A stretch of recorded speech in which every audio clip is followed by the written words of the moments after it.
German is hard. The grammar makes no sense, the words are ridiculously long, and don't even get me started on that weird looking little squiggle thing.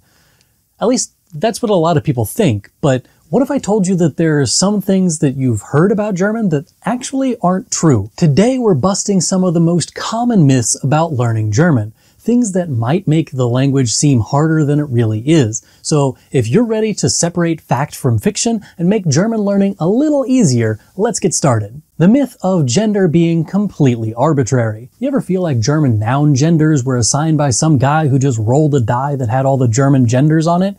It might actually seem that way, but there's actually a pattern. While German nouns do have grammatical gender, it's not just random memorization. Many nouns follow logical gender rules, especially those tied to intrinsic gender, der Mann, die Frau. Even for inanimate objects, the endings can give you clues. Nouns that end in ung, heit, or kite, for instance, are always feminine.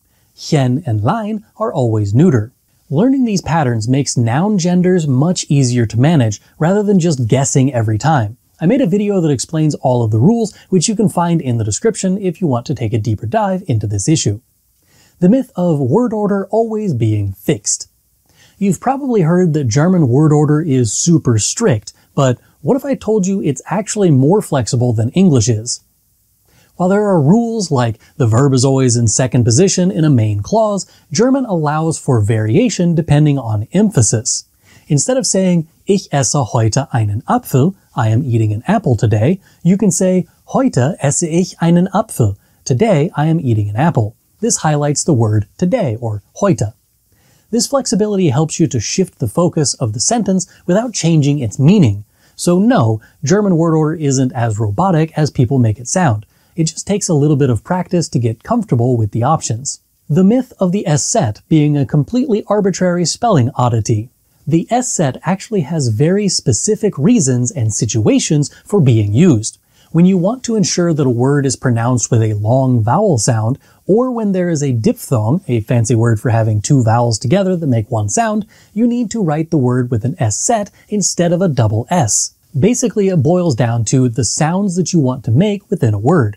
If you want to say a hissing sound S, after a long vowel, you need an Eszett in order to do that, because normally a buzzed S, z, sound is used after a long vowel when you're using an S, and if you added two S's together, it would no longer be a long vowel sound, it would be a short vowel sound.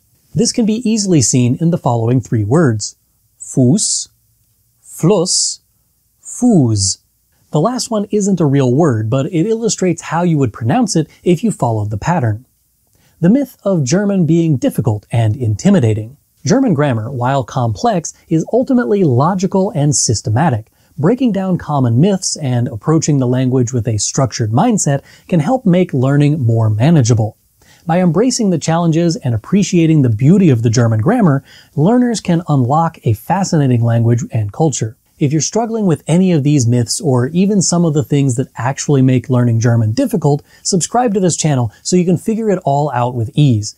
Get started learning German the right way by watching this video right over here. I'll see you there. Tschüss!